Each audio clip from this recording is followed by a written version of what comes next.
kita, orang yang benci kita itu kita mohon Allah perlindungan dari semua.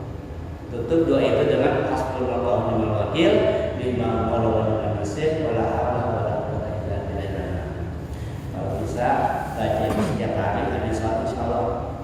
Insyaallah Allah akan lindungi kita dari rasa sedih, Allah akan lindungi kita dari orang yang berzolim, Allah lindungi kita dari derita kita. Karena salah satu beban hidup berat kita adalah utang. Rumah belum? Ya benar kan? Rumah belum? BPKB masih diisi, kan gitu. Sertifikat masih di bank. Kita minta pada Allah semoga sebelum kita mati itu semua selesai. Jangan sampai kita mati bukan ninggalin warisan malah ninggalin. Nah, itulah yang Allah maksud. Wala tamutunna illa wa antum muslimun, dan janganlah kamu mati kecuali kamu dalam kondisi muslim. Apa muslim?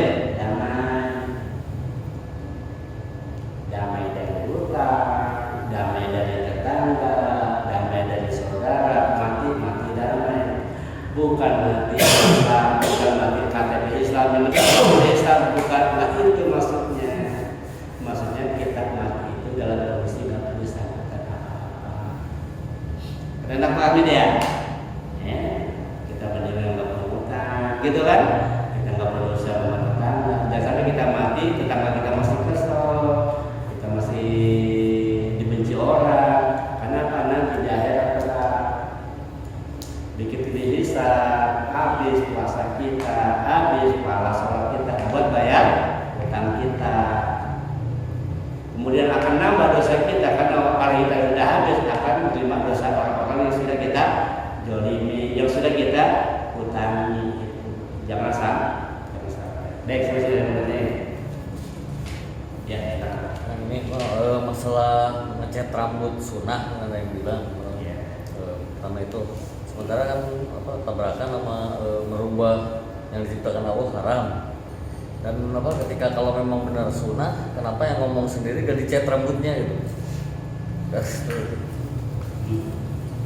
Dah. Masalah mewarnai rambut. Warna rambut itu boleh. Satu, yang penting bahannya itu dia nyerap. Kemudian tidak boleh warna hitam. Tidak boleh warna hitam. Kecuali pada saat perang.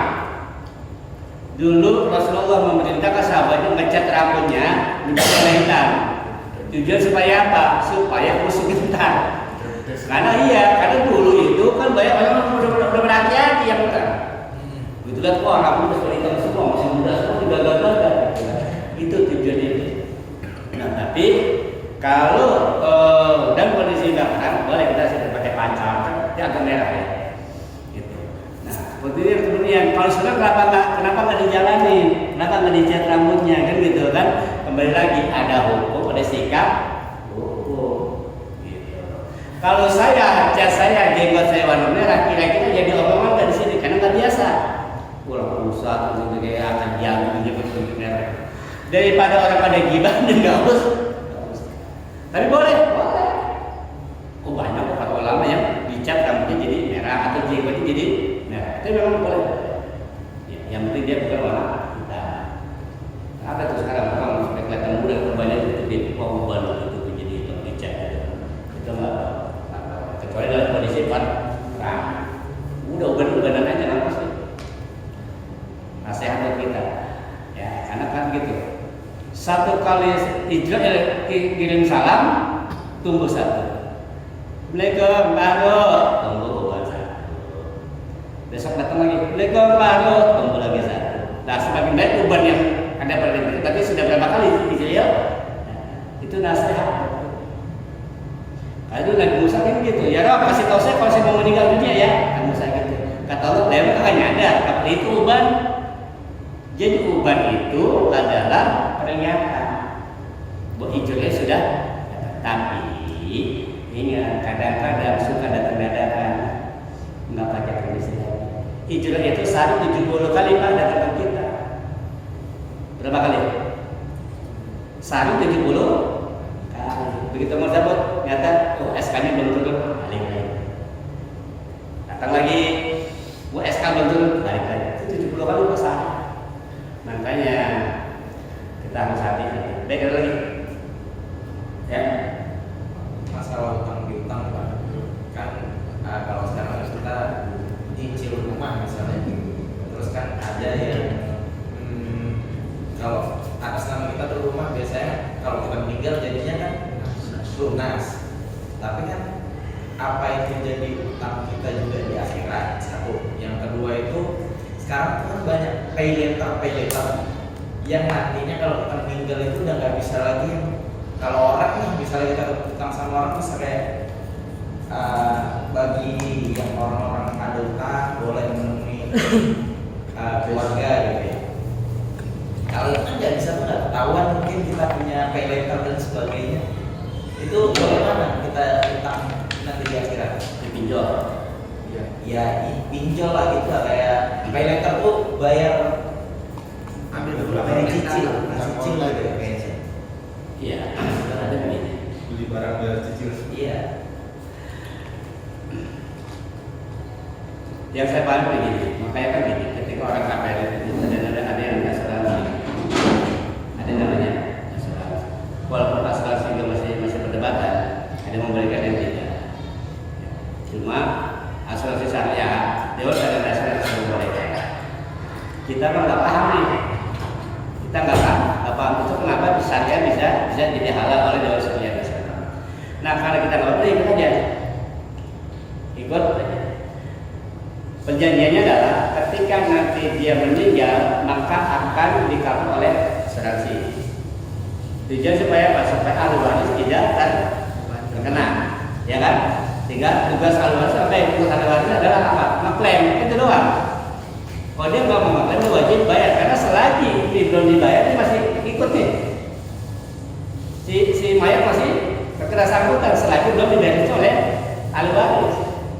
Nah tugas ahli waris adalah ngurusin klaim asuransi si mayat siapa yang meninggal. Selagi itu nggak diurus masih terus. Kan sampai lunas itu namanya. Itu yang saya pahami ya. Yang saya pahami adalah itu diklaim ada apa di cover oleh asuransi.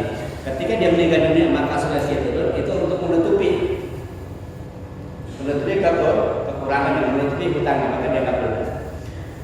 Yang kedua, masalah pay later dan sebagainya tetap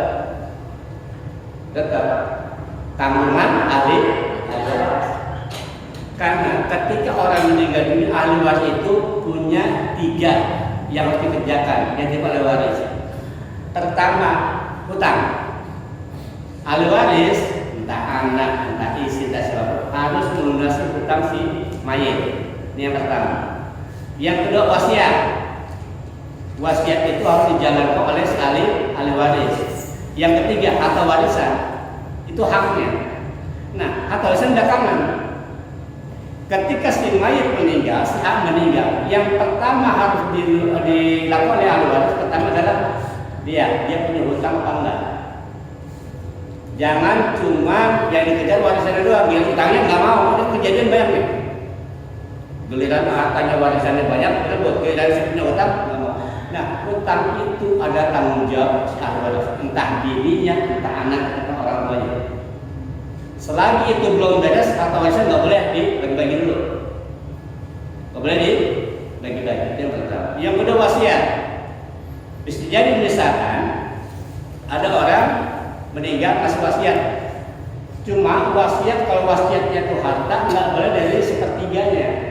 Misal saya meninggal dunia, saya punya harta. Saya bilang nanti kalau saya meninggal dunia harta saya kasih keponakan saya si A sekian. Nah itu harus ada batas, Pak. Nggak boleh diserahin semua. Nggak boleh semua. Itu maksimal 1/3. Saya akan serahkan seluruh warisan saya, seluruh harta saya kepada ponakan saya 1/1 itu nggak boleh. Nah kalau memang si mayit punya wasiat, jalankan dulu wasiatnya. Setelah hutangnya lunas, wasiat dijalani, baru kalau ada sisa hartanya, baru dibagi-bagi. Baru dibagi-bagi. Itu kalau ada sisa. Permasalahannya, kalau hutangnya itu